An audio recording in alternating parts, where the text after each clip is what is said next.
É só mais um episódio da nossa volta a Portugal com Tabasco, desta vez com o chefe Vítor Claro. Muito bem, já está a gravar? Já. Acho que sim. Espetáculo. Acho E que então, faz-me perguntas. Então o que é que vamos fazer hoje? Nós vamos preparar um dos meus pratos preferidos, que são as ervilhas com ovos calfados. Ok. Tendo em conta que tu és um chefe, não é um prato à partida que nós pensemos lá em casa que as pessoas vão achar que um chefe vai fazer. Porque é um prato teoricamente muito corriqueiro, não é? Mas as coisas corriqueiras, quando são bem feitas, devemos-lhes respeito. Ok. Há um chefe que para mim foi muito importante, que é o Ferran Adrià. Conheço vagamente. É uma referência incontornável, não é? Uhum. E ele disse muitas, e trouxe muitas técnicas e trouxe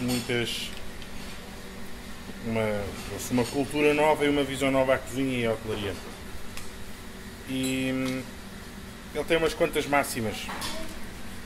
Eu vi uma apresentação dele, uma das últimas apresentações em congressos que ele fez, e era impressionante a simplicidade dele e a genuína humildade dele. Então ele teve a apresentação dele foi no Madrid Fusion.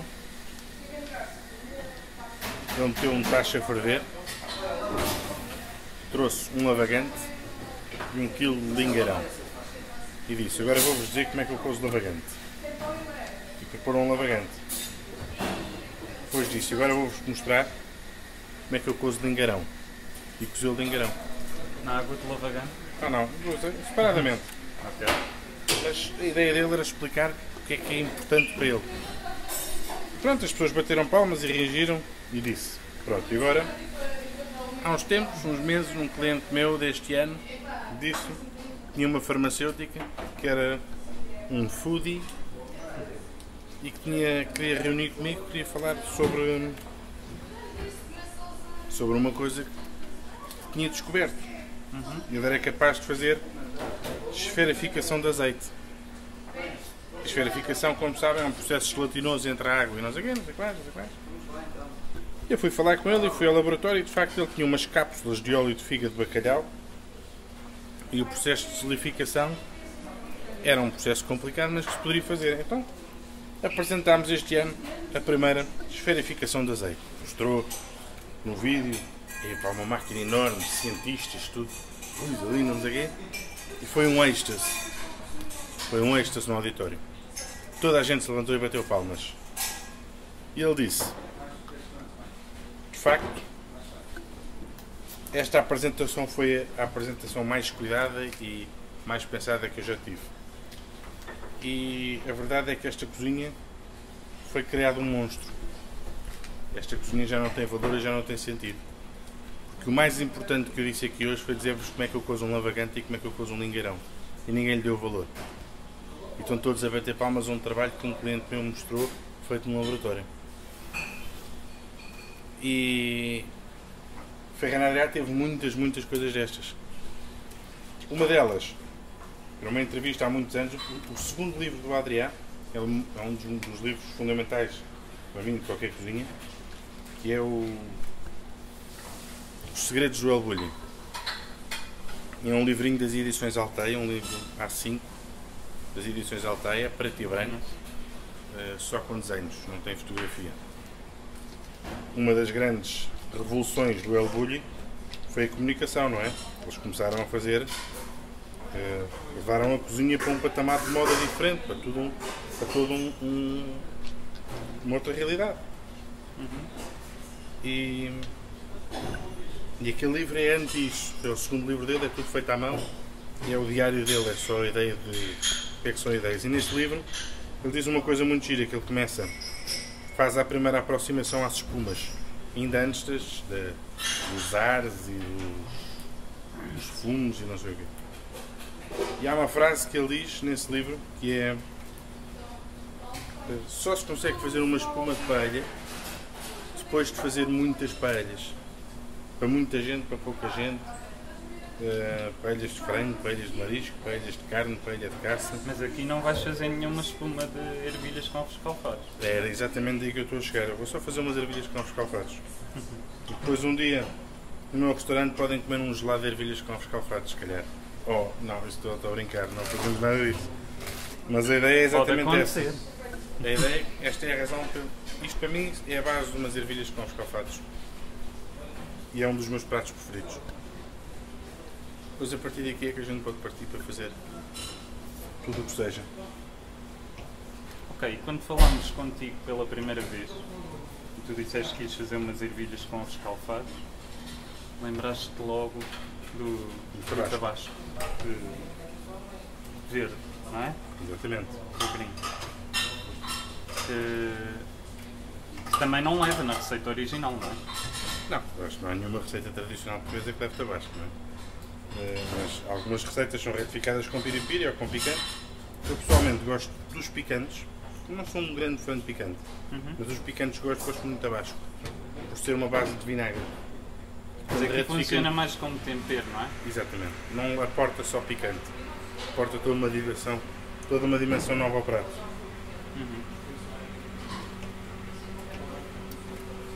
Então qual é que é a base de umas boas ervilhas com ovos escalfados? Boas ervilhas, além das boas ervilhas... Pomos um bocadinho de tocinho, um bocadinho de sal, vinho verde, um bocadinho de vinho branco, com um fio de azeite. Da água, não é? Como? É um bom substituto da água. É, o vinho tem muita água, não é? Pronto. Vamos deixar isto ao lume agora. Ok. Portanto, são as cascas, não é? São as cascas, exatamente. E o que é que vais fazer com isso? Isto agora vai estufar e vamos extrair um caldo. Esse caldo depois vai ser vertido para aqui, com o tocinho. Vai estufar mais um bocadinho estas ervilhas. E assim, isto para extrair um caldo tem que ser estufado uma horinha. Mas se a gente estufar ervilhas durante uma horinha, ficamos com por aí umas ervilhas a boiar. Portanto, vamos fazer a compota toda e a extração toda de sabores com a base. Depois ali vamos só estufar um bocadinho, depois metemos o ovo. Ok. Ok? Então vamos para aqui. A gordura. Tudo. O que é que vamos beber para acompanhar aqui as ervilhas? O que é que tu recomendas? Um dos teus vinhos? Vamos experimentar com um dos meus vinhos. Eu acho que o Dominó Branco é um bocadinho frágil para isto. Eu tenho uma relação, não sei se o que é que o Virgílio vai dizer, se concorda comigo ou não, mas tudo o que tenha ovo, para mim, tinto é muito difícil. É, eu diria que quase impossível. Eu prefiro sempre com um branco. Um bacalhau à brás, mesmo assim por baixo. Mesmo um bife com ovo estrelado. Aquele sabor metálico do ovo dá uma pancada no vinho, que eu prefiro um vinho branco com algum musgo do que Aliás, há uma harmonia que pouca gente dá atenção, mas eu acho que é muito importante, que é a cromática. Qual? A cromática. Sim. E quando temos amarelos na comida, o branco fica sempre bem. Fiz uma prova muito gira. No fim da prova, estava a fazer o João Pires, em Londres. Uma prova de champanhes rosés e salmão fumado. E aquilo, às cegas, foi lá pela cor. Os champanhes com mais tração pediam e ficava melhor que os salmões que têm mais cor e mais... O salmão pede sempre um vinho rosado. Como a cor do salmão. Não tenho dúvidas. Vítor, e como é que surgiu a ideia de começares a fazer vinho? Porque não é muito comum um chefe fazer o seu próprio vinho. Tem a ver com a importância que a gente dá às coisas. Com as coisas que acontecem. Tive a sorte de às tantas provar 2 ou 3 vinhos de me deixarem... o primeiro foi o primeiro Riesling que eu... Não sei se por ordem, mas... O primeiro Riesling que eu provei foi um Riesling austríaco, que é o Leumer Terrassen 2001. Depois foi se calhar o primeiro vinho que me deixou assim a pensar. Não, o primeiro vinho que me deixou a pensar, não. O primeiro vinho que me impressionou seriamente foi o Margaux de 86. E passado uns dias, isto foi tudo nos mesmos 15 dias. E passado uns dias foi o Michel Lafarge, também de 86, que é um Volnay, que é o Clos de Chêne. Ricos 15 dias. E depois junto a isso comecei a visitar adegas, claro que há uma pessoa incontornável quando eu falo de vinho, que é o Dirk. O Dirk foi a pessoa que mais vezes à mesa me disse, olha, agora prova isto. E assim, de vinho em vinho, provar coisas, dizer, isto é todo um novo universo. Depois comecei a visitar adegas, comecei a me interessar para conhecer vinhas e fui trabalhar para uma adega no Alentejo, onde fiz 2 vindimas. Trabalhei durante 2 vindimas. Na Malhadinha. Foi toda uma experiência. Foi um acaso. Uma colega nossa disse que o tio dela tinha umas vinhas em Porto Alegre, que ninguém queria nada com aquilo, que eram as vinhas velhas no meio da serra, ninguém era nada. Vinhas velhas. Lá também cozinhaste. Como? Lá também cozinhaste. Não, eu estava na Malhadinha como chefe de cozinha. Comecei a lidar um bocadinho com a adega e com o dia-a-dia de uma adega, foi exatamente na Malhadinha. Portanto, esta ligação ao vinho não começou com a comida, começou do gosto pelo vinho. Exatamente. Não fizeste vinho para acompanhar os teus pratos. Não. Mas são 2 raciocínios diferentes. Foi muito mais o contrário, foi muito mais eu começar a fazer cozinha, a pensar no tipo de vinho que gosto. E a maneira como eu comecei a interpretar uma matéria-prima para um resultado final, não é? Que tem a ver com a pureza com que se pode ou não fazer vinho, determinou muito mais a maneira como eu hoje faço comida. Sentes que cresceste a partir do momento em que começaste a fazer vinho? Cresceste na cozinha? Não crescer, mas mudar as coisas, perceber de uma maneira diferente. Eu não acho que as refeições tenham todas que ter vinho. Eu não bebo vinho nas refeições todas. Há dias que eu chego a casa à noite, estou cansado, só me apetece deitar, posso comer uma sopa, posso comer uma salada, posso comer o que quer que seja, nem sempre bebo vinho. Uma refeição, quando é para ser uma grande refeição, tem que ter vinho. Tem que ter vinho. Em qualquer parte do mundo. Em qualquer parte do mundo. Que tal é que isso está? Está ácido, está bom. Fazer molhos com vinho verde é isto, há uma acidez única. A acidez é o segredo de muitos vinhos e de muitos pratos, não é? É verdade. Agora, eu lembro que a minha avó estava a deitar uma colherinha de açúcar no vinho. Eu sei há quem ponha nas favas, eu pessoalmente não gosto. O pai de uma amiga minha diz, na altura das ervilhas, usa as congeladas. É? Diz que são melhores. Portanto, não há uma grande diferença. Eu acho que a nível de textura há. Principalmente a nível de textura. Até estas ficam mais firmes. Mais estaladiças. É? É impressionante. Os testes de cobre parecem uma placa de indução. É tão boa a condução de calor. Ó. E isto não tem lume direto, não é? Pois, mas isso é de facto impressionante. Parece uma placa de indução com o cobre. Marcelo, o inox, o inox é muito durável, não é? É o que mais dura, resiste a tudo, mas para cozinhar para mim é o pior de tudo.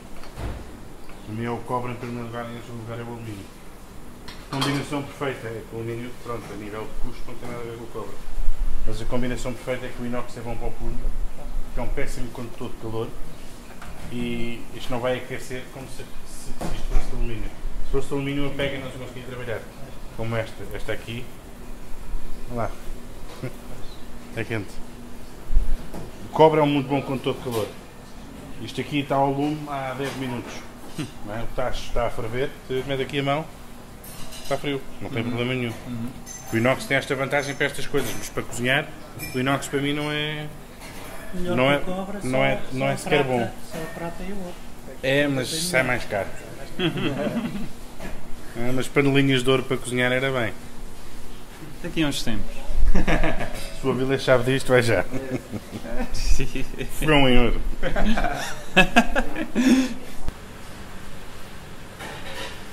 A tua carreira já é longa, mas tu ainda és novo. Ainda sou um chaval. Pois. Tu começaste com que idade? Com 18. Com 18. Comecei com 18 na Quinta Patina, a fazer o estágio de cozinha. A cortar batata. Para tudo. Ia para a piscina fazer sandes ao vivo.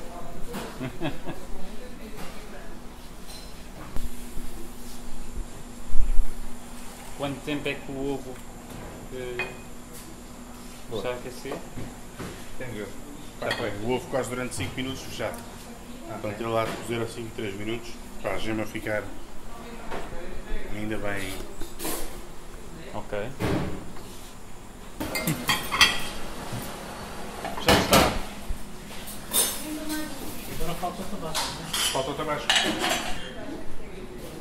Tu dás muita importância ao empratamento? Os olhos são os primeiros a comer. Nenhuma. Só para só. Pá, És obrigado. Quer dizer, dou alguma. Mas não ponho nada no prato para que fique mais bonito. Aquilo que um prato tem que ter, tem. Não tem café essa máquina, pá, não tem café. Eu digo isto porque já. Obviamente que já tive a oportunidade de ir a restaurantes de topo e uns cuidaram muito bem da apresentação e outros nem por isso. E a comida era igualmente boa, não é? Claro. Mas eu tento cuidar da apresentação no sentido daquilo que o prato leva.